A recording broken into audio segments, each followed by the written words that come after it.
అందరికీ నమస్కారం. ఈరోజు గౌరవ తిరుమల తిరుపతి దేవస్థానం చైర్మన్ గారు నాయుడు గారిని ఈరోజు మర్యాదపూర్వకంగా కలవటం జరిగింది. ప్రత్యేకంగా పాయకరపేట నియోజకవర్గంలో ఉపమాక వెంకటేశ్వర స్వామి ఆలయాన్ని 2015లో టీటీడీకి హ్యాండ్ ఓవర్ చేయడం జరిగింది.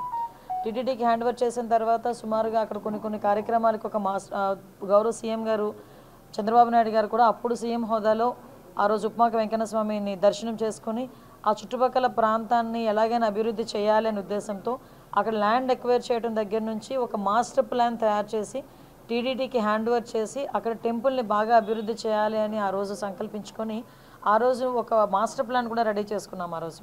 అదే తర్వాత గవర్నమెంట్ మారిన తర్వాత ఎంతో కొంత మీ అందరికీ తెలుసు ఎంతో కొంత కొంచెం నిర్లక్ష్యానికి గురైన పరిస్థితి అయితే కనిపించింది. తర్వాత మళ్ళీ ఈరోజు మార్చి 10వ తారీఖున ఉపమాక వెంకన్న స్వామి కళ్యాణోత్సవం అనేది చాలా ఘనంగా జరిగే పరిస్థితి కనిపిస్తూ ఉంది. సుమారుగా 1,00,000 నుంచి 1,20,000 వరకు కూడా భక్తులు వచ్చి ఆ రోజు స్వామివారిని దర్శించుకోవటం అనేది జరుగుతుంది. ఆ చుట్టుపక్కల గ్రామాల్లో ఉపమాక వెంకటేశ్వర స్వామి అనేసరికి చాలా వాళ్ళందరికీ కూడా భక్తి భావాలు ఉన్న చుట్టుపక్కల ఉన్న వాళ్ళందరికీ కూడా ఒక ఆనవాయితీ ఏంటంటే ఆ స్వామివారిని దర్శించుకొని ఆ కళ్యాణాన్ని వీక్షించి తర్వాత అక్కడ సుమారుగా 20 రోజుల పాటు జాతర జరుగుతుంది. ఆ జాతరలో స్పైసెస్ అమ్ముతారు. ఆ 20 రోజుల పాటు ఆ స్పైసెస్ కొని తీసుకెళ్ళి ఆ క్షేత్రంలో ఉన్న స్పైసెస్ కొని తీసుకెళ్ళి వాళ్ళు వంటల్లో కానీ వాళ్ళు తినే పదార్థాల్లో కానీ ఉపయోగించుకుంటే వాళ్ళకి మంచి జరుగుతుంది, ఆరోగ్యంగా ఉంటారని ఒక నమ్మకం. ముఖ్యంగా వెంకటేశ్వర స్వామి ఆలయం అనేసరికి వెంకటేశ్వర స్వామి నైట్ అక్కడ స్టే చేస్తారు, సేద తీరుతారు అని ఒక ప్రతీక. ప్రతి దేవాలయం వెంకటేశ్వర స్వామి దేవాలయంలోనే శుక్రవారం అభిషేకం జరిగితే కేవలం ఉపమాక వెంకన్న స్వామి ఆలయంలో ప్రతిరోజు కూడా అభిషేకం జరిగే ఏకైక టెంపుల్ వెంకటేశ్వర స్వామి టెంపుల్ ఉపమాక వెంకటేశ్వర స్వామి. మనకి నిత్య ఉత్తర ద్వార దర్శనం కూడా జరిగే ఏకైక టెంపుల్ అది వెంకటేశ్వర స్వామి టెంపుల్. సో అటువంటి టెంపుల్ని మళ్ళీ తిరిగి ఈరోజు మళ్ళీ అభివృద్ధి పదంలోకి ముందుకు తీసుకెళ్ళాలి, భక్తులందరికీ కూడా అందుబాటులో ఉంచాలని గౌరవ చైర్మన్ గారిని కలిసిన వెంటనే చాలా సానుకూలంగా స్పందించారు. ఇమీడియట్గా సిఈ గారిని పిలిపించారు. సిఈ గారికి కూడా ఆ టెంపుల్ మీద అవగాహన ఉండటం వల్ల మేము చెప్పకుండానే తనే తిరిగి మొత్తం ఇవి చేయాలమ్మా, పుష్కర్ని క్లీన్ చేయాలి, పుష్కర్ని మనం రెడీ చేసుకోవాలి, మనం చక్ర స్నానానికి రెడీ చేసుకోవాలి, ఇవన్నీ కూడా ఆయనే చెప్పడం నిజంగా చాలా ఆనందంగా అనిపించింది. ఏదైతే గౌరవ సీఎం గారు ఆలోచన మేరకు మళ్ళీ తిరిగి ఈ టర్మ్లో మా అందరి ఆధ్వర్యంలో ఈరోజు మళ్ళీ తిరిగి ఉపమాక వెంకన్న స్వామి ఆలయం అనేది మంచి అభివృద్ధిలోకి ముందుకు వస్తుందని అపారమైన నమ్మకంతో మేము ఇక్కడ నుంచి వెళ్తున్నాం. రాబోయే మార్చి 10వ తారీఖున జరగబోయే కళ్యాణం కూడా అత్యంత వైభవంగా చేయడానికి టీటీడీ వాళ్ళ సహకారం కూడా కోరడానికి ఈరోజు ఇక్కడికి రావడం జరిగింది. వాళ్ళు కూడా సానుకూలంగా స్పందించారు. ఆ స్వామివారి కళ్యాణం అత్యంత వైభవంగా జరిపిస్తామని మాత్రం అందరికీ హామీ ఇస్తున్నాం. Thank you.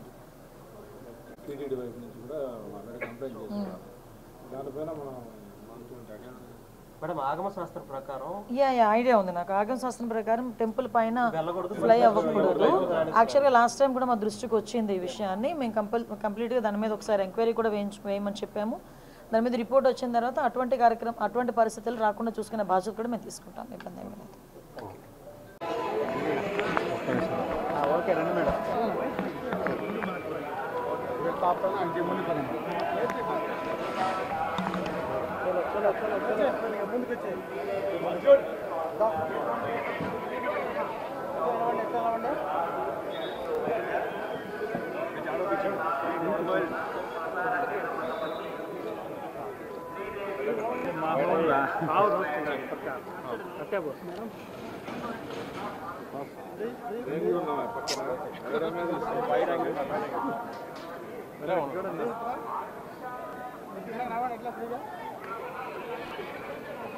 వాయిస్ ఏడే పెట్టేద్దాం. కానీ చూపించండి. కానీ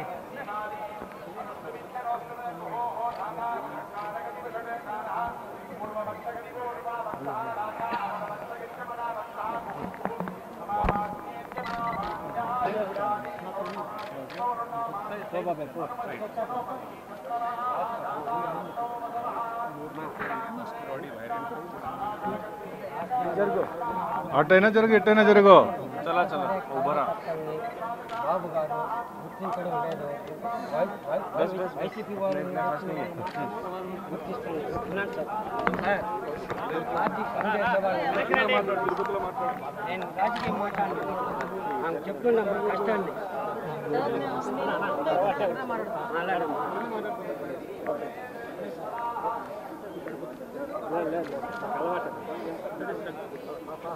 రైట్ సైడ్ మేడం ఈ పక్క చెయ్యి మీరు చెయ్యి ఎత్తదండి.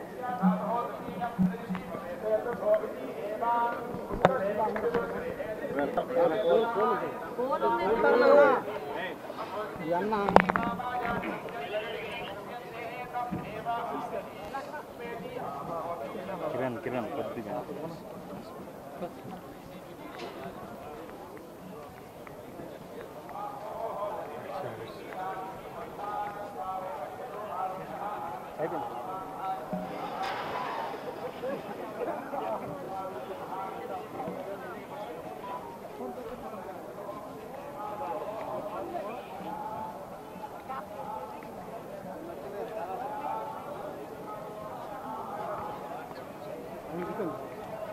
ఇటగా